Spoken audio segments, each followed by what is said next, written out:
Hello, everyone. Welcome back. Today you have Rachel and Angelica here, and we are so excited to welcome on our guest today. We have Dr. Avanti Kumar-Singh. Thank you so much for being here with us today. Oh, I'm so happy to be here. Thank you for having me.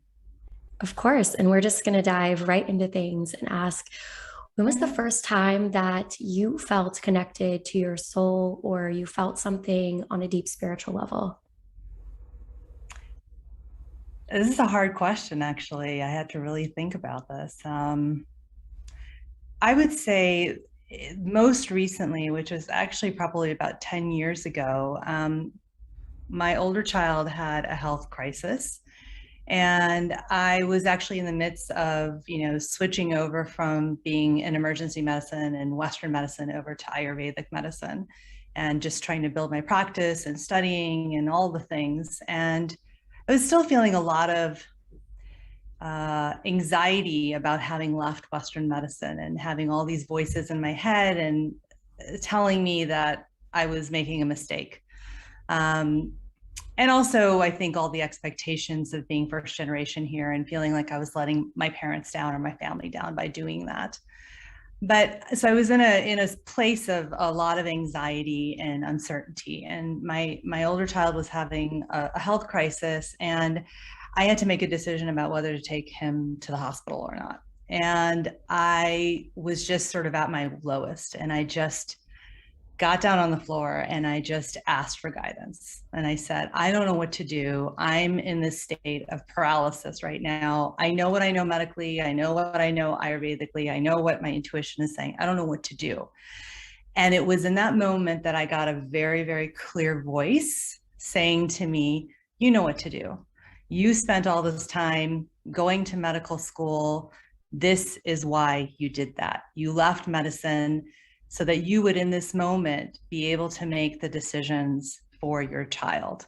And it was in that moment that I felt, okay, now it all makes sense. Like all of the insecurities I had about leaving Western medicine, it was like, oh, so it wasn't for nothing, which is a story I was telling myself, even though I was going down the path of Ayurveda. Was like, oh my gosh, I spent all these years and this money and this time, and I have all these loans and all the stories. It sort of was like in that moment, I was like, oh, I went to medical school so that at this moment, I'd be able to take care of the most important patient that I'd ever have, which was my child. And I think in that moment, I was like, oh, there's a bigger plan. I understand this. I always understood it sort of like in my head, like my brain could think about it, but there wasn't that connection that I often talk about, where it goes from your head down to your heart, and you make that connection, and that's when your soul is speaking to you, your higher self, and that's how I felt in that moment. Um, yeah, that was probably the moment that it really crystallized for me. It was a really intense experience at that moment. Yeah, I think children are so good for that because I think we can really put ourselves aside and listen to the heart because like you said, they're the most important people in our lives. And I don't have children, but I'll consider my dog my child here. Like that's an instance where I could really go with truly knowing what's best for them rather than listening to the shoulds or the story. So it's beautiful that you were able to tap into that. And it's interesting too how oftentimes those situations where you have to choose comes from a big challenge in your life. And you have to reflect back on your experience and your story and gain wisdom from all pieces. Because I think we can definitely relate to doing things that aren't what we're doing now. We're like, oh, we wasted so much time and we're behind. But that's actually not the truth. All of those pieces came together to create the beautiful puzzle that is you today. Absolutely, 100%. So I think it's, again, you can learn all these things and read about it and study it and have it be intellectual, which was very much the place that I lived in. I'm a Western trained doctor. That's what I had to do to get through that training.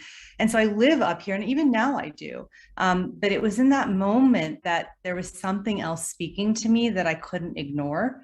And I was like, oh, okay, this is what I've been reading about, that sort of intuition or that knowing that you read about or you learn about when you study yoga and Ayurveda and the texts, the Vedic texts and everything. And coming from my tradition, I really understood it in a very deep spiritual way. So it was quite incredible. I love that. Yeah, I think feeling it is so different than intellectualizing it. I think that that's what's hard about sometimes intelligence and using the mind is that we use it as like, okay, I understand this concept so much, but really getting to like put it into experience is where we see the fruits of our labor come into. And I'm curious to hear, you mentioned at this point you were already making the transition to go into Ayurveda, but what in the beginning led you to be working as an ER doctor to begin with? Honestly, it was lifestyle and doing procedures. When I started medical school, I had my sights set on becoming an obstetrician, an OB-GYN. I love doing procedures. I've always loved doing crafts. So I was really good at doing things that were needed fine dexterity. So for me, I wanted to be a surgeon of some kind. And then life happened. I got married during medical school, and I had both my children during medical school. So I took 7 years through med school. Life just happens. It's never a good time for a woman in medicine to have children. And because of that, I had to change what I was thinking about doing as my career path in medicine. So I chose ER because I could be on a shift schedule. So I would have a more predictable schedule, and, I could, hopefully work my way up to doing days and not nights and weekends and holidays. And then I could do a lot of procedures. And so that's really, that's the honest truth. I chose for lifestyle and sort of my family situation and a little bit of like what I was really good at. Retrospect, looking back, is always 2020, and I should have listen to more my intuition, which was that's not the most important thing. It's actually about what actually makes your heart feel full in connecting with patients. And so I think, again, it always happens as it's supposed to, but I made those choices based on my family situation.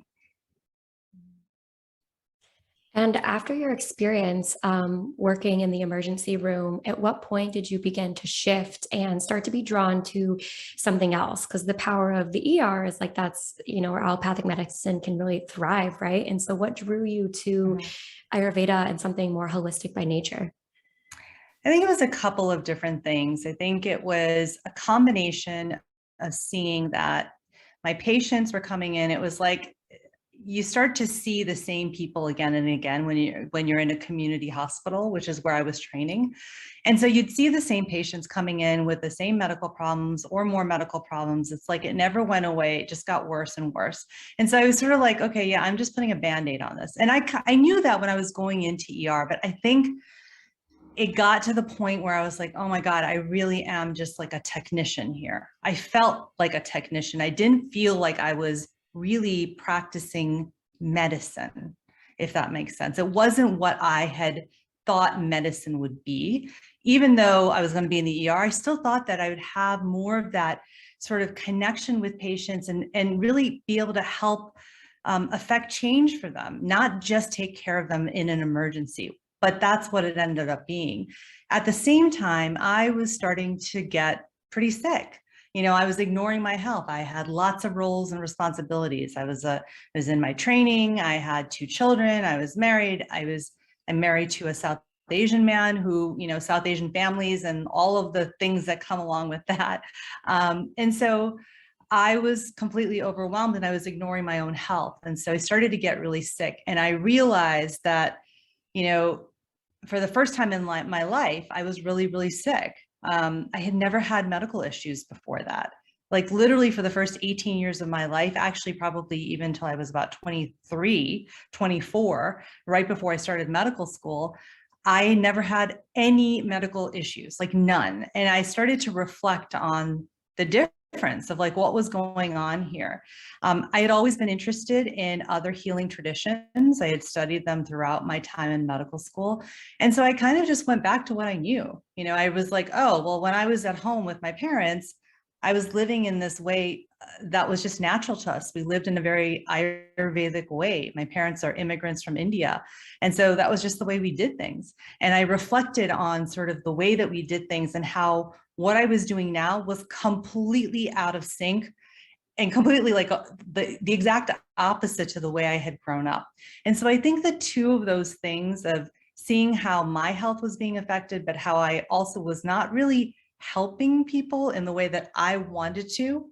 And, you know, again, I'm not saying that the emergency room isn't absolutely necessary. If I got, you know, hit by a bus, I want to go to the ER, the closest ER, and get my colleagues to take care of me. But I think it was just that realization that the kind of medicine that I wanted to practice was not what I was doing.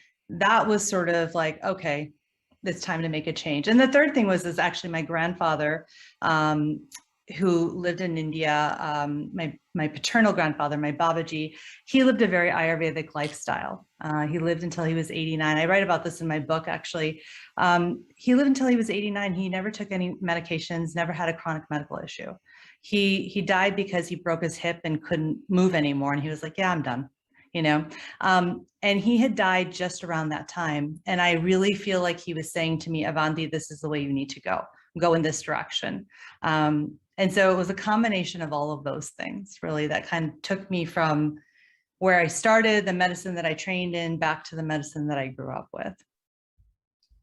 Wow, that's really powerful, and I think a lot of healers are on that same page. And it's interesting. Angelica and I both attended the California College of Ayurveda, but a lot of traditionally trained healers are going back to school, and I think for the same reason, that they're like, this actually isn't what I wanted to do. I wanted to help people, and I'm finding that I'm not able to do that in the career that I've been in. And do you feel like maybe the healers are ahead of the patient's time, or did you get people coming to the emergency room like, why does this keep happening? What can I change? Or do you think maybe there's a lag in that, where patients aren't quite there yet and they still like the fast fix of, you know, more of the ER style medicine?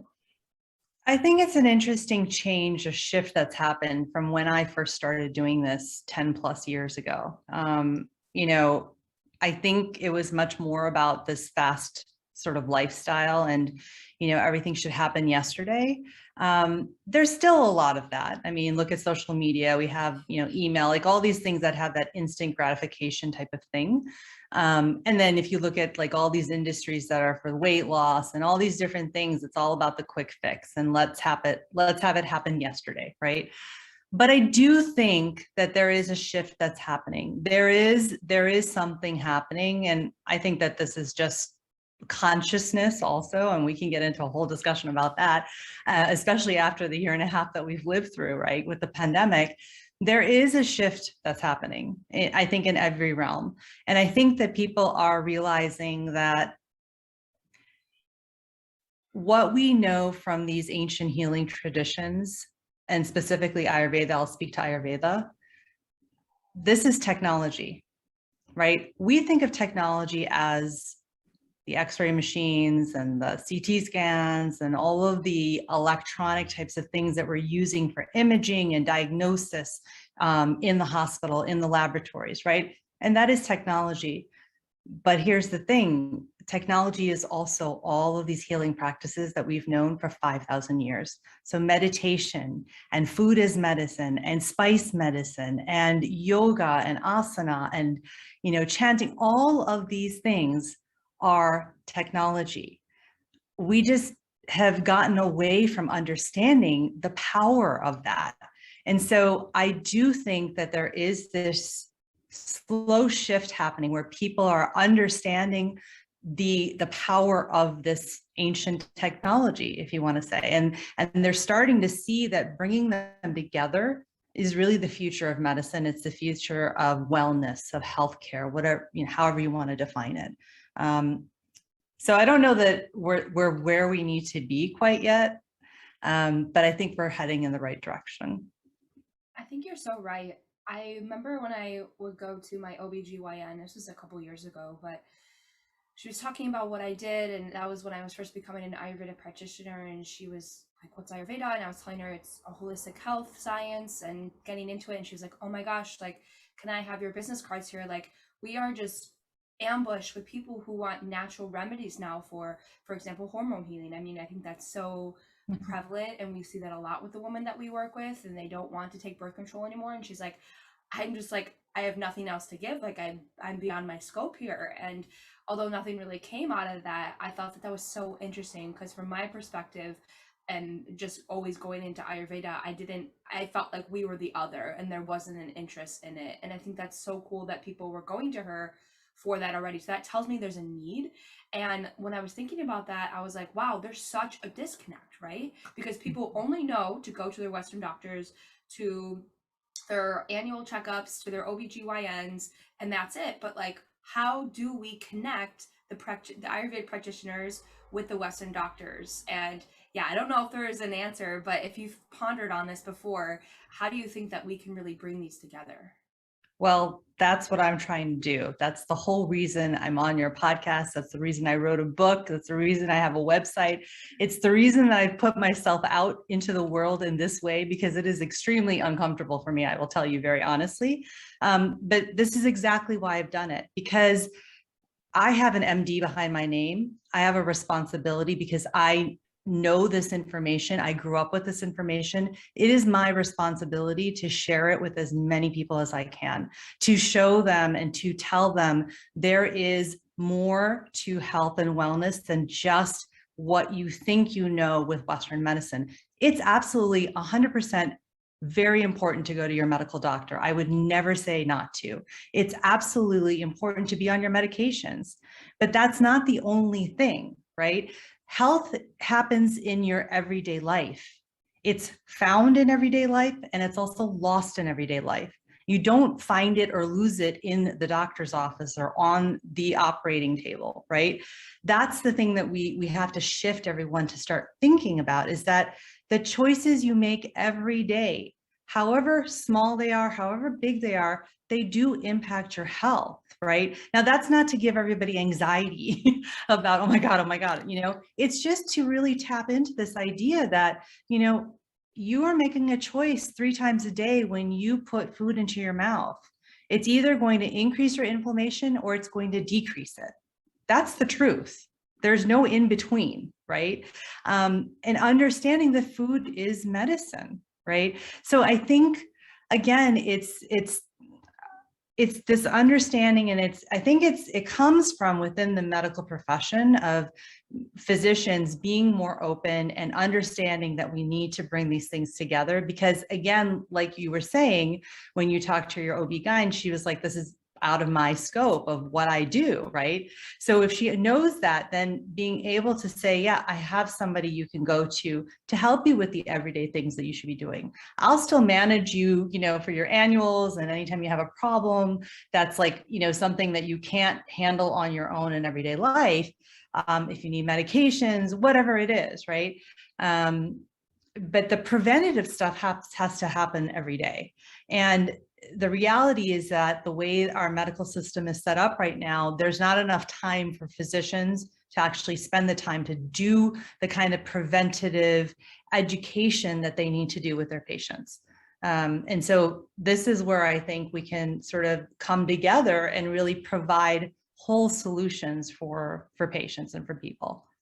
Totally. And you brought up a really good point too, that instead of shaming of, oh, what did I do? And I made all these mistakes, it's shifting the perspective to be empowered that you can make your own decisions, that you can have control of your own health. That, yes, Right. this wisdom, of course, we honor the lineages that it came from, but it is available for all, and it can be accessible for all as well. So once we as the practitioners can give the information and the wisdom, you put it in your own mind, body, soul vessel, and you use your own best intuition to guide you from there on out. And I see that, and this is just my experience with some Western doctors that I've been to, I see that that also needs to be a shift in the power play with, like, I have all the answers, and then I'm kind of like the hierarchy relationship that's happening, and rather like we are one on the same level, like let's work together on this, because you know best as well, and I don't want you to be my patient forever. I want you to heal eventually.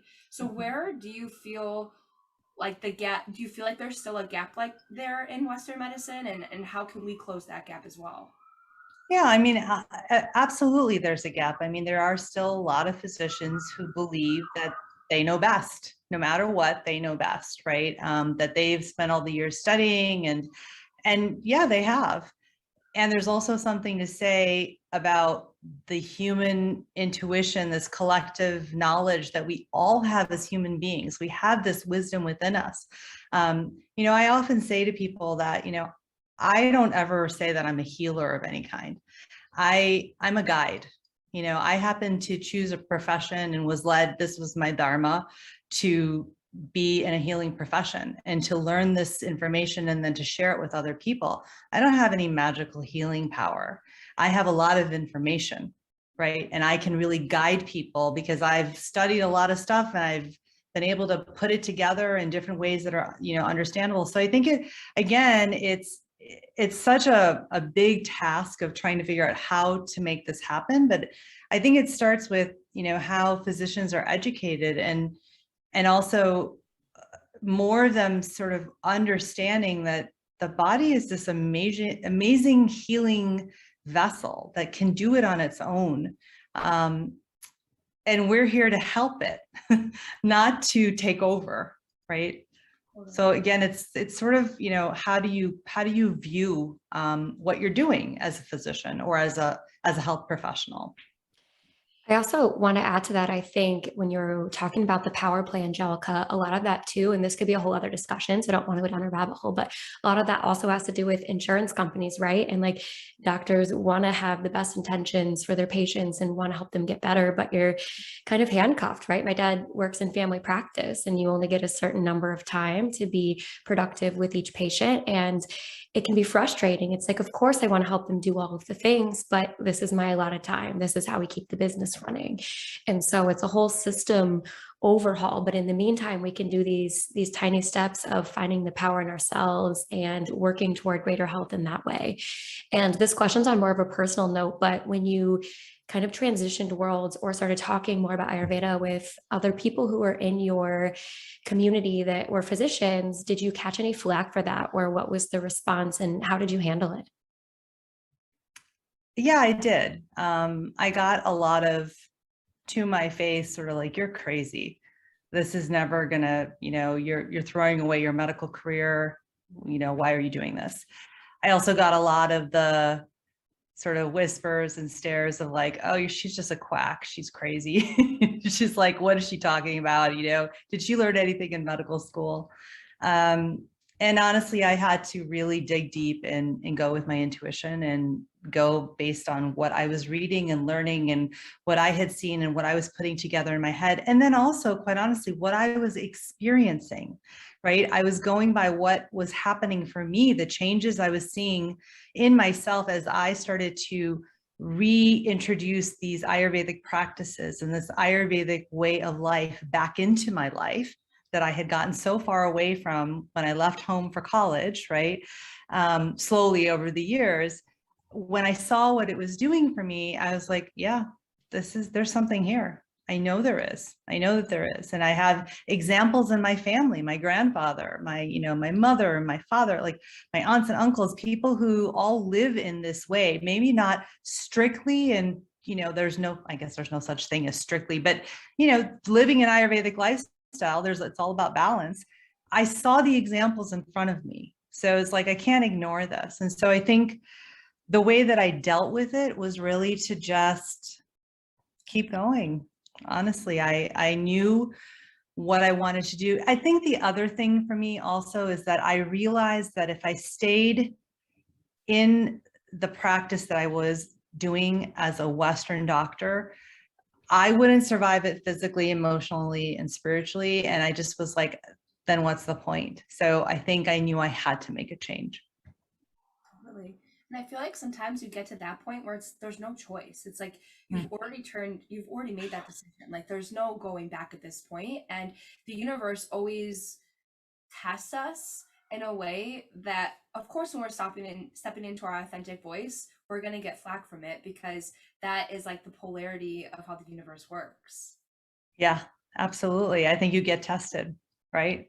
The more that I have a spiritual teacher in energy healing called pranic healing. And my teachers always say to me that the more that you're spiritually evolving, and as you spiritually evolve, you're going to be thrown more and more tests. And that's part of the deal. And sometimes I'm like, damn, maybe I don't want to spiritually evolve because I don't want any more tests.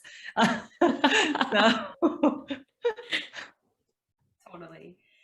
Something else you mentioned earlier, you said it's as simple as consuming that food can either rise inflammation or lower inflammation. And I'd love for you to go into what the Ayurvedic perspective is on this, because yeah, I kind of have a few notes on that, but I'll refrain and I'll just have you take the floor for a second. So I think from an Ayurvedic perspective, the idea is that there is no good food or bad food. There's no such thing. It's all about what is health supporting and health weakening for you in that moment. That's what it comes down to. So balance is deep dish pizza and balance is a salad, right? So it's all about what's going on for you and what you need. So from that perspective, when you're making choices with food of things that you do need to bring you closer to balance, it's not going to cause inflammation. It's just, that's just really that simple, right? In Western medicine, it's much more sort of very, very, very much about the things that you're actually putting in your mouth. So are you eating carbohydrates? Are you eating sugar? Are you eating this? Are you like, it's like the biochemical component, which, that's another way of looking at nutrition and looking at inflammation. And that's true. There are certain things that are always going to cause some inflammation, but does all sugar all the time create inflammation? That's bad? No, it does create some inflammation. It creates a reaction, but is it always bad? I would say no, right? The thing is that in our Western culture, we overdo it. So pretty much anytime that we have sugar, it causes inflammation because of all the other things. So I may have not answered this question in the most clear way, but I think the difference is that there's no good or bad. There's no judgment in Ayurveda, because again, it's all individual and it's based on this principle of balance, of moving towards balance, and really tuning in with what's going on for you in that moment, in that day, in that hour, whatever it is, in that stage of life, whatever's going on for you, and then finding ways to balance that out. I thought you answered it perfectly, because it is that. It's not just diet. That's one piece of creating the optimal environment for your body to heal, but it's also understanding what are all the variables that are happening in my unique body soul, and then also in my environment. What was the root cause of it? What was the nidana, the cause of why this started to cause inflammation in my body in the first place? Because it may not be food. Your diet may be imbalance. And I actually was thinking more from a stance of inflammation. I find this common thread of a pitta imbalance a lot, and I see that a lot of people that come to us with chronic conditions, there's this root cause of a pitta imbalance, and that's what's causing this inflammation in the body, and this inflammation of the mind, of kind of like a deep inner critic voice that's happening. Do you see that happening amongst your clients as well? Oh, for sure, for sure. And then you add summer to it. Oh my gosh, it's like it's out of control, and people don't even, they're like, I can give you a great example. My husband is a great example. He's very pitta vata, and he in the summer will be doing hot yoga classes, and I'm like, you really don't need to. And he has a very high intensity job and all these things, and I can see in front of me exactly what's happening. His agitation, his irritability, he'll start having stomach issues. He'll have all these symptoms that are significant, that indicate an increased amount of fire and pitta in the body and the mind. And so, yeah, absolutely. I see it all the time. And especially, I think a lot of the students that I seem to attract, they are people who have lots of roles and responsibilities. They're very educated on health and wellness, and they're very confused because they read everything and they want to do everything. And so this is something that I see all the time. Yeah.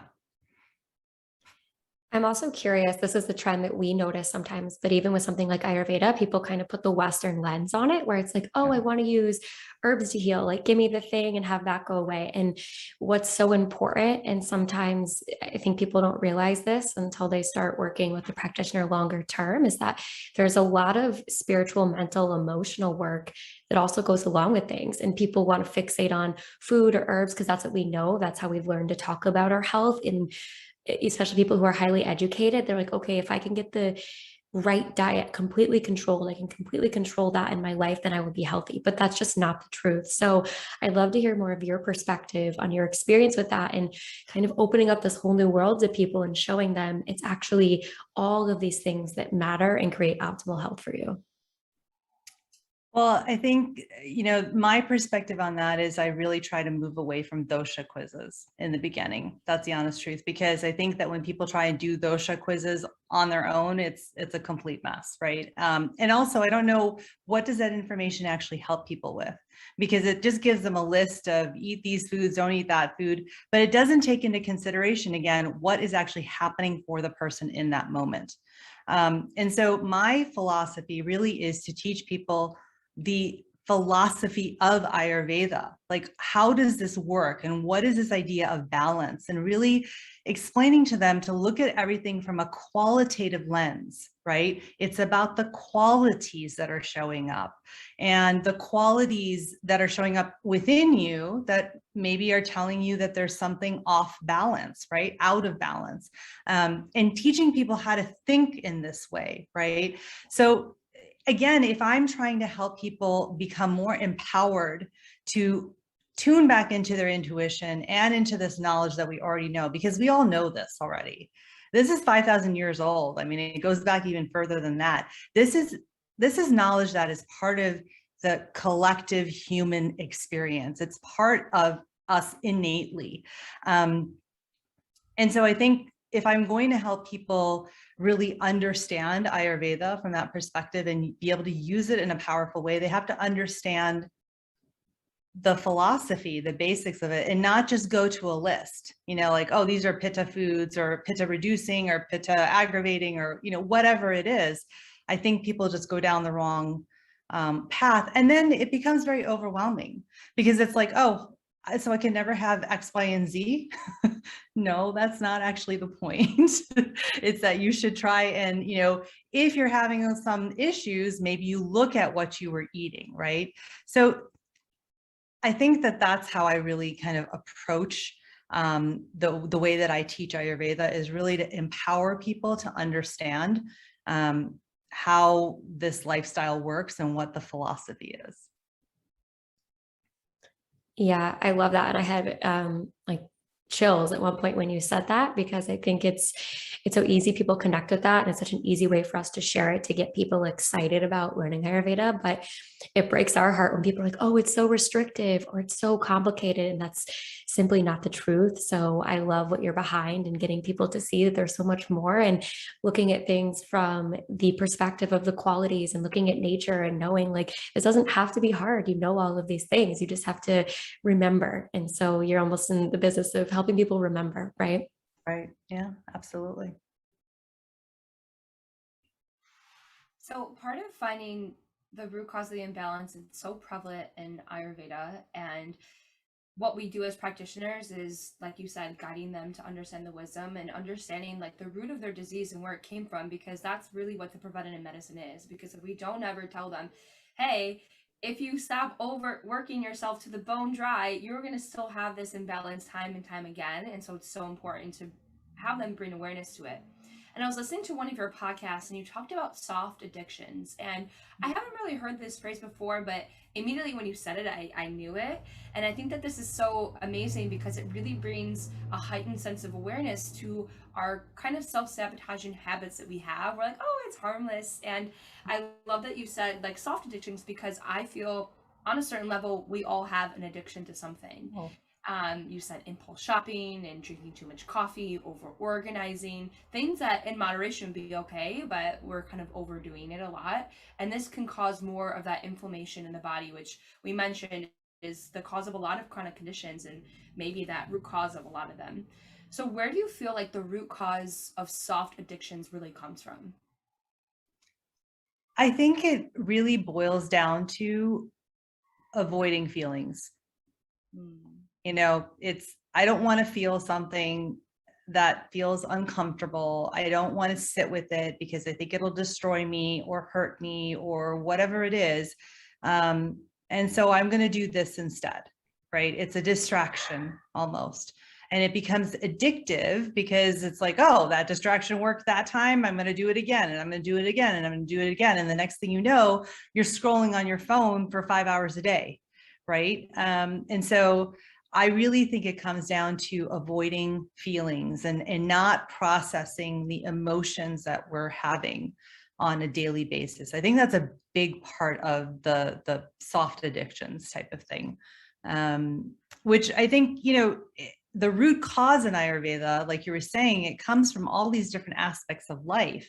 And I think that when we can start to look at it that way, that, we look at the digestion as a metaphor also, right? It's this fire within us that has the ability to break down everything that's coming into the human system, the mind, body, spirit, take what it needs, and then get rid of the rest if you have a properly functioning digestive system. Now, of course, we know in medicine, in Western medicine, that's the whole gut brain thing. And they're finding what we already knew in Ayurveda 5,000 years ago, right?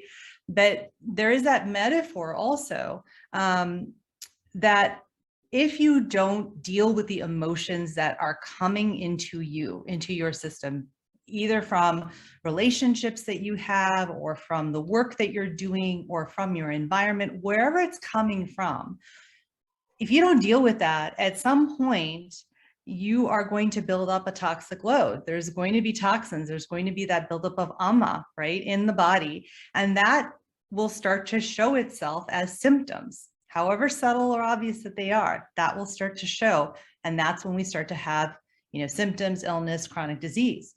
So I think that, and we try to use these methods of control, whether it's the scrolling or the shopping or the organizing or the eating, whatever it is, to numb those feelings. And we think that we're dealing with the emotions, but we're not. And we just get sicker and sicker, or less and less well, maybe is the way to say it. So I think that that's really what it comes down to, is that it's about the emotions that we're avoiding.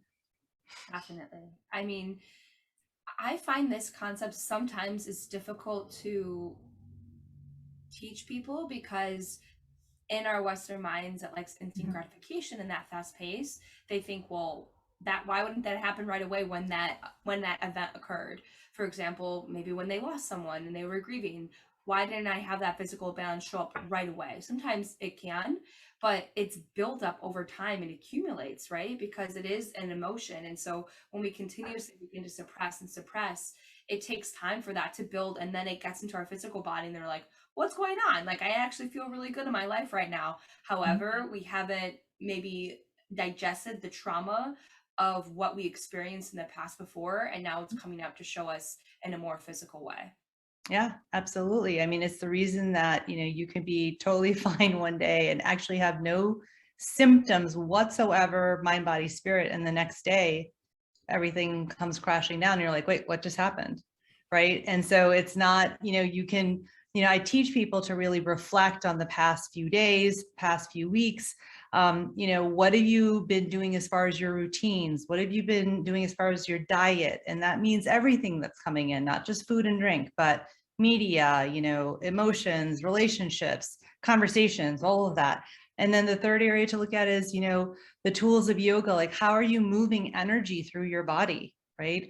And so if you can start to reflect on those three main areas and ask yourself some questions about that, you can start to see, well, yeah, maybe these headaches are coming from the fact that my routine's been upside down. I've not been sleeping at my regular time. I've been eating out a lot, whatever it is, right?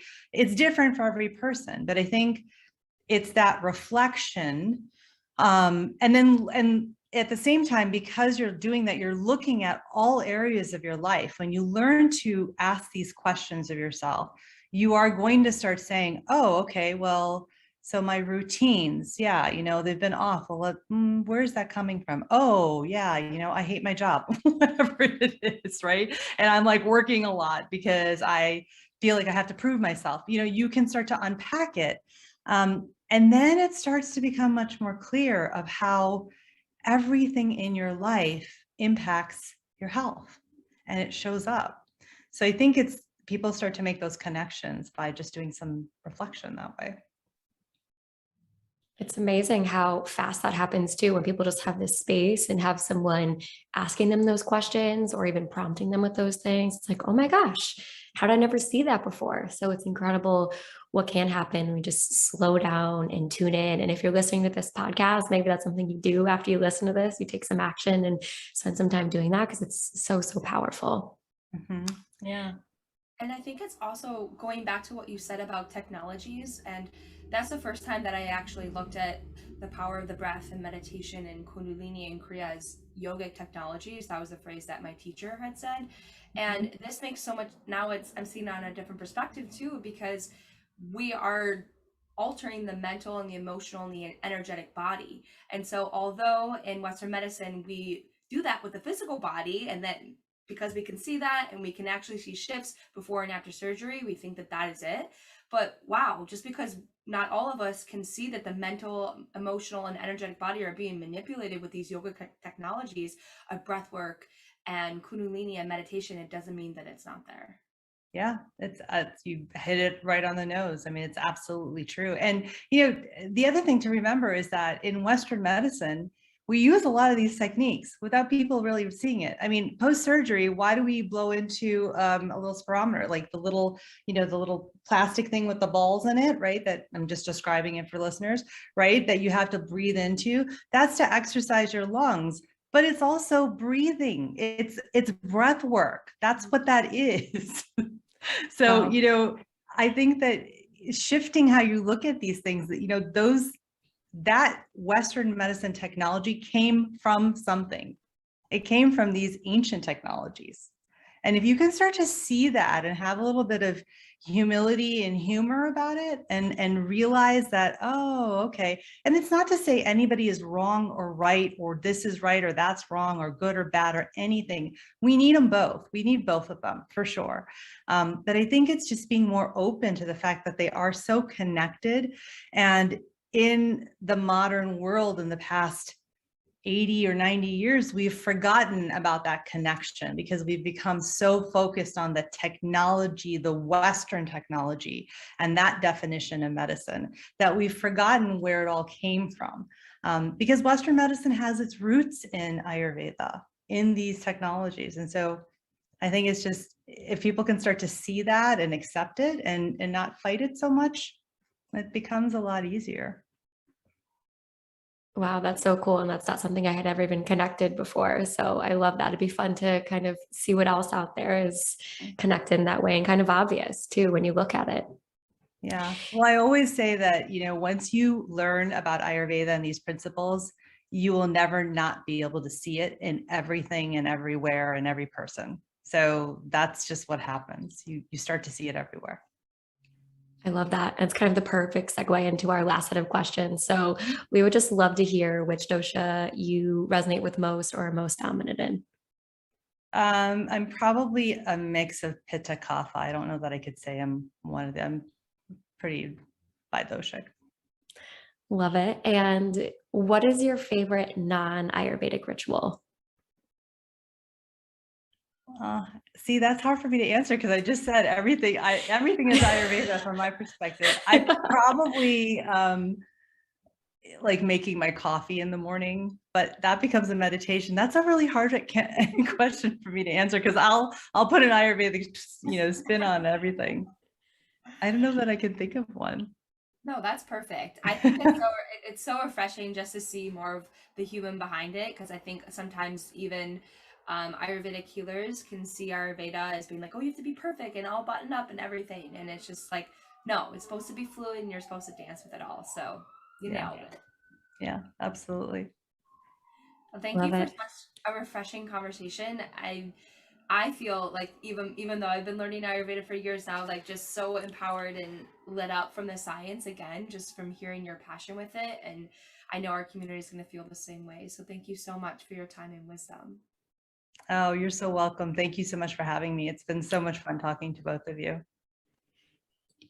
And we'd also love to share, you offer a lot on your website and just in general. So where could people listen to your podcast, get your book, all of those good things?